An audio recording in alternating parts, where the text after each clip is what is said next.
I'm very excited to speak through some of the stuff that I've experienced in the past few years of work.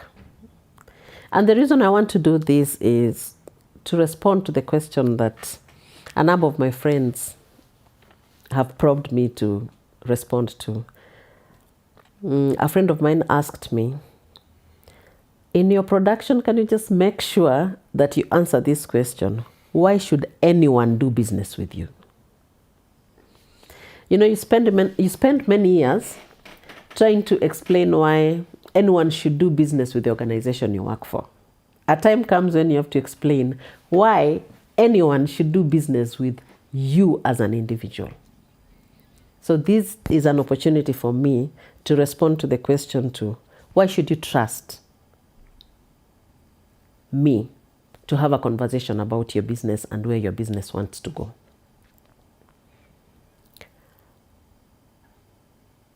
I started working at the age of 18 in some little outfit in Kisii Town, pharmacy, selling medicines. So I started selling pretty early in my life, and I'm very good at selling. To the point that when I was in the university, I think that was in my early 20s, I started working for the first internet service provider, Africa Online. It used to be a tiny little office somewhere on Union Towers. We called it the Matchbox. I think that time we were with two great people. That was Aisi Makatiani and Amolongweno.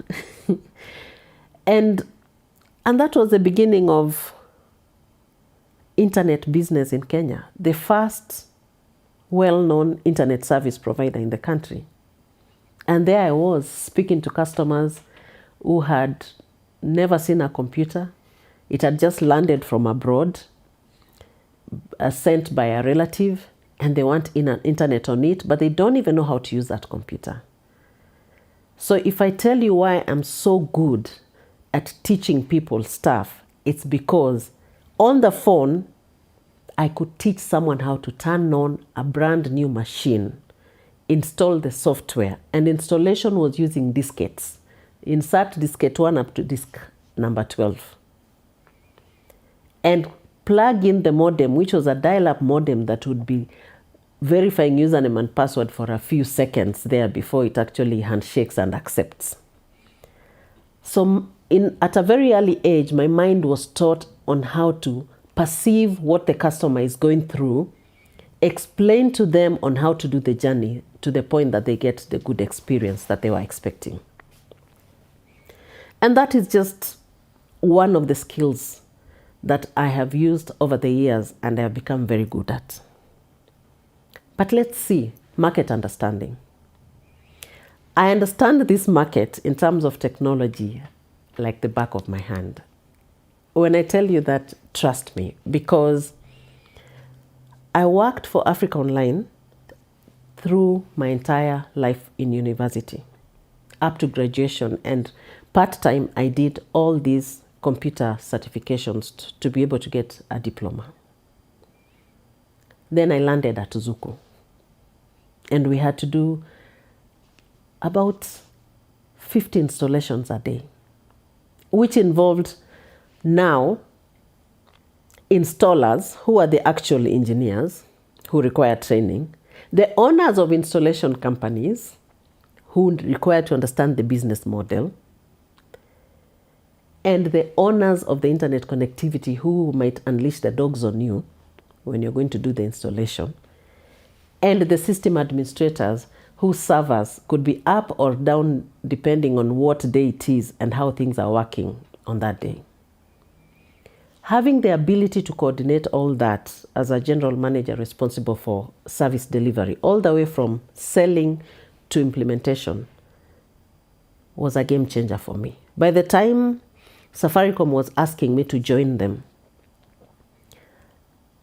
to transform the data business, I walked into an organization where people had become such experts in selling voice.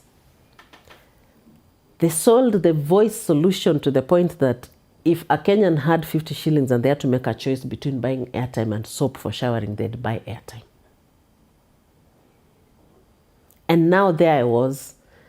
I remember receiving my first targets, which was move the business from 27 million shillings a month to about 50 million shillings a month. And I sat back and asked myself, how am I going to double the revenue within 30 days? And I began by understanding the business itself. Going back to why you should work with me, this is the reason. I looked at the way the business was structured at that time. And I remember Michael Joseph said that he does not understand why we are not able to sell internet connectivity to Kenyans. And I said to him, I think I know the problem. The problem was entry to business was too expensive. The modem to be installed for you to start enjoying mobile internet connectivity, first of all, was the size of a tiny brick. And it was going for $200. How many Kenyans were going to afford that kind of device and put it in their house? When DSTV had been in the market for over 5 years, and we had less than 15,000 subscribers on it because of the barrier to entry. And one good thing I'm great at is admitting that I don't have all the solutions. And we had to call the Chinese company, that was Huawei, call the engineers in the technical department, call the people who have been doing product development, and understand their view of the product, the data solutions in the organization at the time. And their view was very accurate. It's an exotic solution, it's expensive, it is premium. And we needed to change that narrative. And from a marketing perspective, you have to change that completely. Change it to the point that by the time we were launching the modem that transformed our revenues, it was not $200. The modem was 5,000 Kenya shillings. The size of that modem had moved from the size of a mini brick to a tiny USB flash disk kind of thing. And the name had moved from GPRS to Bambanet. I remember that day very well when we presented with the creative agency, Bambanet. And Michael Joseph was like, what the hell is Bambanet? And I said, the benefit of being new in an organization. The benefit of being new in an organization is you can make mistakes. And you can be forgiven because they believe you're bringing more. So I said to Michael, remember that we've just launched from a voice perspective this thing called Bamba 50. And people are buying it like tomatoes every day. And then we have internet, which we are yet to demystify and educate the market and tell them why they need it and how affordable it is. It's not for the rich only. It's not an elitist product.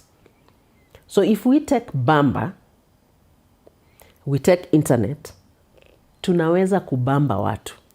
So we called it Bambanet. And the rest was history. We moved from 27 million to more than 100 million a month. When I do sit with an organization to reflect through the reason why they're not getting a breakthrough in the solution that they have, I don't come in as a know-it-all. I listen to the customer, to the organization, and mainly to the culture. And together we can come up with something that can actually work for the customer. One last example I'd like to give that would give you confidence as to why you should contact me so that we can build your business together is one of those random assignments I decided to give myself is challenge myself to say, I've done marketing, I've done digital transformation. I felt like I've significantly participated in the transformation of internet technology in this country.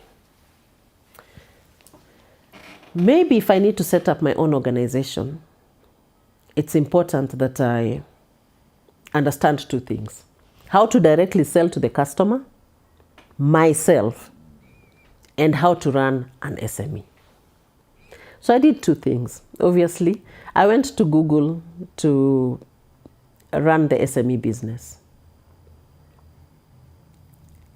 Google is one of those organizations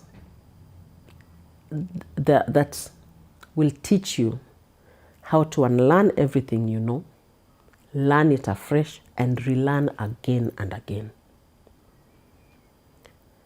And I'm so grateful for that opportunity because it has actually created an element of my personality that I will never erase.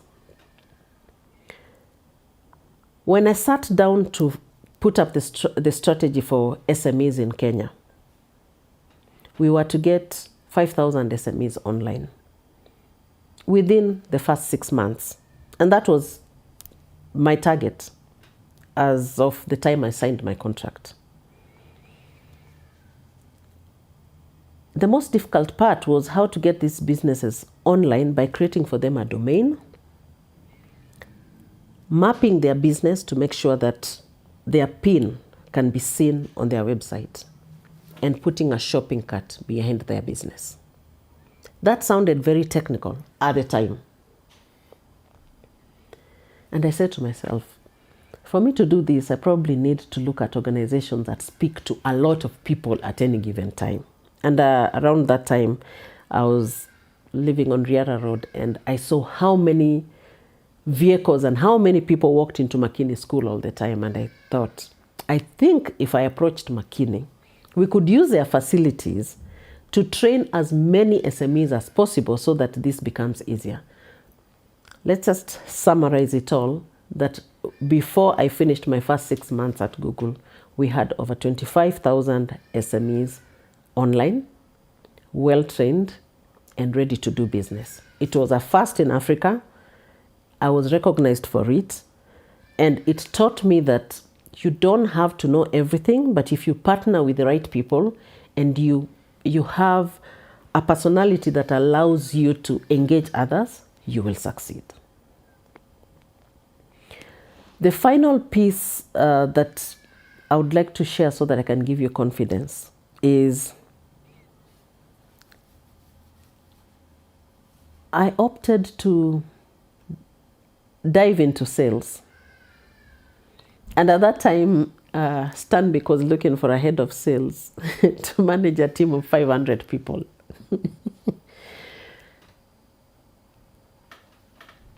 I think having left Google, where you're your own boss, you can operate from your house, you can take phone calls at the airport, you can take your calls with your matrix in a taxi, you can be in your shamba in Ugenya, watering your avocado and still have a discussion about your weekly targets. I walked into the banking industry. Oh my God. And I had this bunch of 500 youngsters reporting to me. And my office used to be facing Nation Center. And in Nation Center, they also had a team of so many people who were selling space. And I said to myself, I'm so used to working alone and working with senior people and putting together strategies. This looks like there is no strategy here that I'm going to be pitching. But I sat with the teams and I told them what I know and what I don't know. And they told me what they know and what they don't know. And I said to them, by the end of this, we will not be printing 15 pages of an application form because the scanners, the printers were permanently churning paperwork. And that was half the time that the sellers were using. And they were on commissions. So I figured out I'll just do two things. We'll restructure their commission structure so that the more they sell, the more they make. will restructure the way they sell so that what they were selling for 3 days, busy collecting a pay slip today, a passport size photo tomorrow, and whatever it is, could be automated so that they can do it in minutes. And finally, what you can't measure, you cannot deliver. So we were to create a daily transparent dashboard that was on the screen every day to show how you're doing.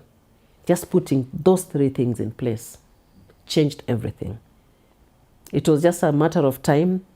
More than 60% of the loans that were coming into the bank were coming from that team. By the time I left, a lot of the people who sit in the branches today are from that team, and they are the top sellers in the banking industry. Trust me that when we sit together to think about solutions that can more than double your revenue, change the culture within your organization, you are the right place when you're speaking to me. Thank you.